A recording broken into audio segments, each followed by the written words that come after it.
Welcome to the strategic briefing of our Master of Mass Spec series. Today we present the strategy of the haystack, finding truth in high-end mass spectrometry operations. In this session, we are moving beyond basic operation. We are here to transform your perspective on how we extract meaning from complexity. This is about more than just running samples. It is about the high-level strategy required to navigate the daily reality of molecular research. Let's begin our journey into the strategy of the haystack.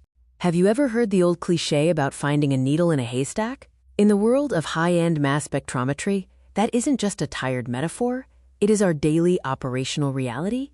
But here is the critical insight I want you to take away today. The way you approach that haystack depends entirely on what you're trying to find.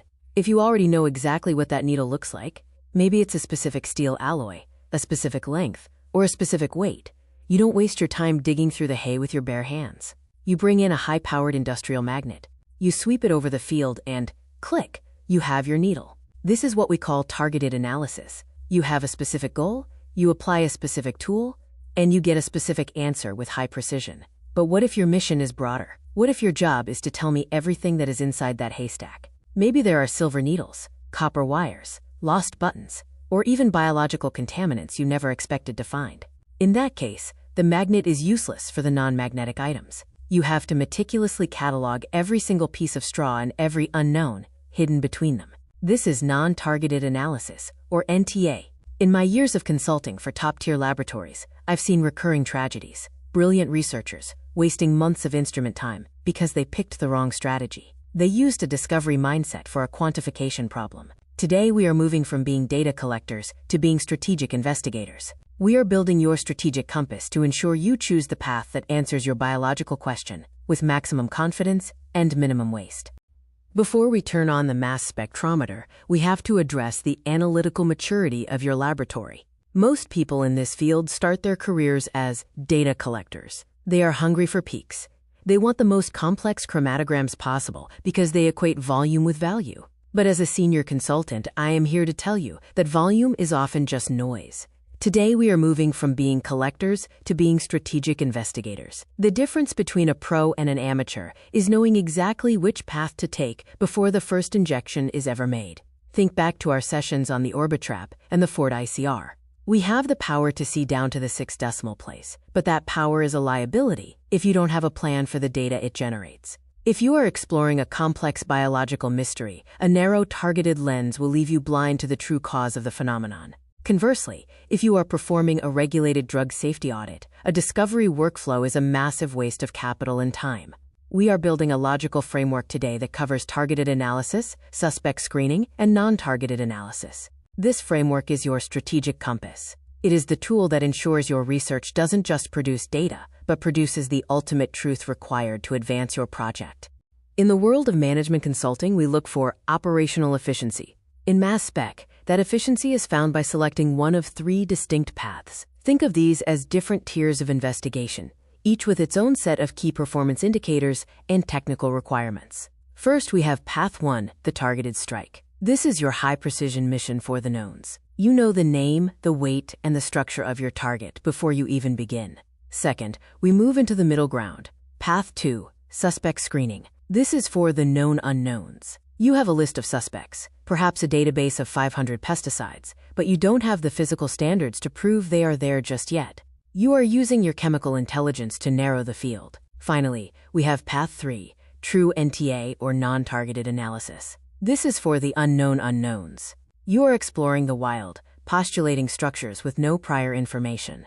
Each of these paths requires a different mindset. Path 1 is about quantification and arrest warrants. Path 2 is about watch lists and databases. Path 3 is about pure discovery and research and development. Let's start our deep dive with the most precise tool in your kit, the targeted strike. Let's start with the most traditional path, targeted analysis. In a management audit, this is what we call a high-precision mission. Targeted analysis is a mass spectrometry workflow used specifically for screening complex solutions for trace levels of known compounds. Think of this as an arrest warrant for specific molecules. You aren't guessing. You know exactly who the suspects are. You have their fingerprints in your library, but more importantly, you have their physical fingerprints in the form of reference standards sitting in your freezer. Because you have those physical standards, you can do something that the other paths cannot do easily. You can quantify their concentration with absolute authority. You aren't just saying, yes, caffeine is present in this tea. You are saying, there are exactly 4.2 nanograms per milliliter of this sample. This is the gold standard for data fidelity. You have the highest level of analytical certainty because you are comparing your unknown peak against a real, physical standard that you've run on the same instrument, under the same conditions, on the same day. If your biological question is, how much of drug X is in this blood sample, or does this water exceed the legal limit for lead, this is your only path. You use your high-powered magnet to find the exact needle you were looking for, ignoring the millions of other strands of hay. It is efficient, it is legally defensible, and it is the foundation of regulated analytical science. Now let's talk about the middle ground. What happens when you have a list of suspects, but you don't have their physical fingerprints in your lab yet? In the industry, we call this suspect screening. This is for the known unknowns. Imagine you are a detective at an airport. You have a watch list of 500 people of interest. You don't know them personally, but you have their photos and their passport details. You aren't looking at every single traveler, but you are looking for a lot more than just one specific person.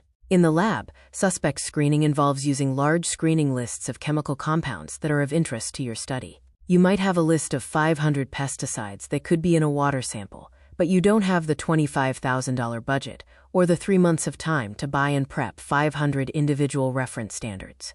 Instead, you use the power of your high-resolution instrument to find the molecular formula and the resulting exact mass.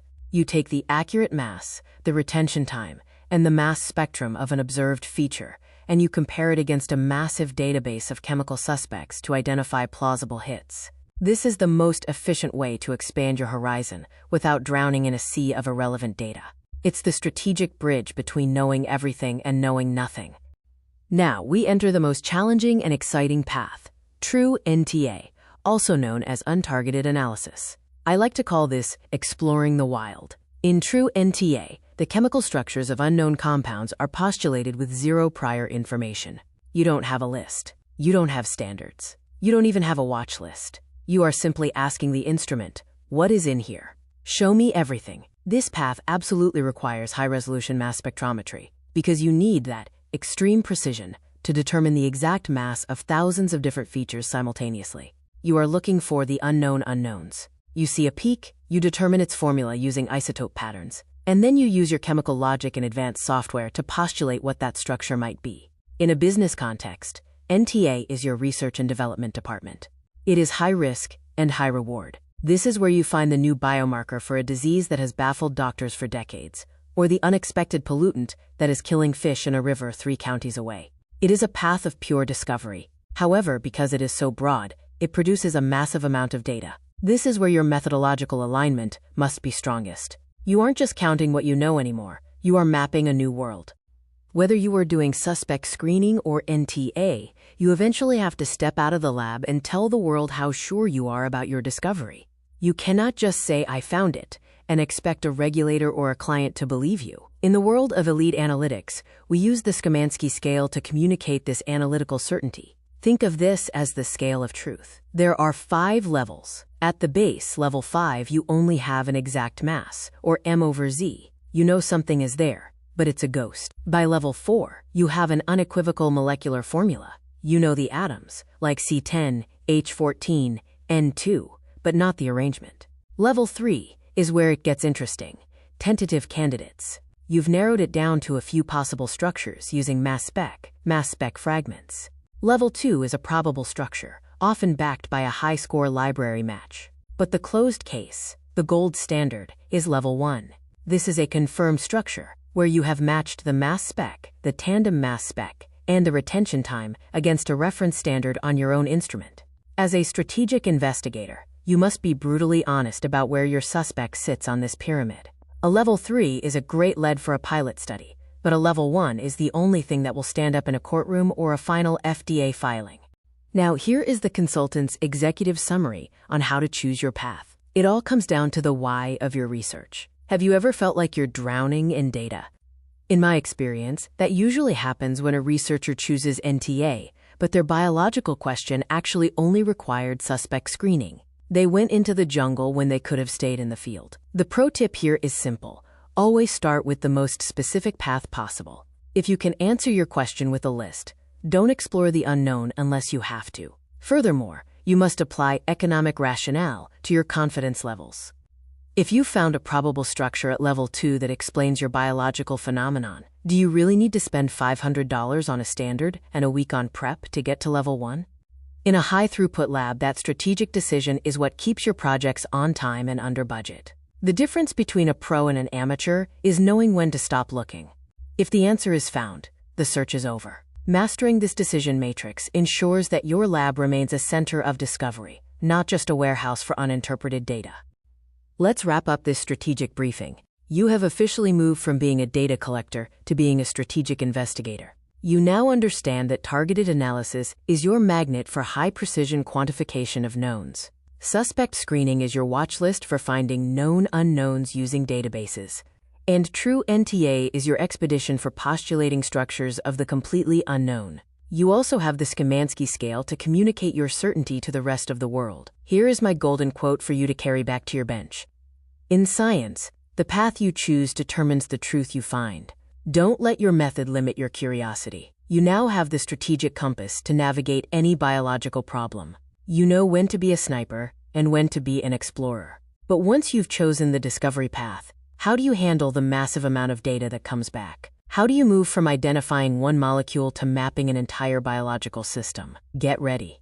In our next unit, Module 10-2, the Omics Pipeline, we're going to take these discovery workflows and use them to map the entire universe of proteins and metabolites. Thank you for your attention during this strategic briefing. Are there any questions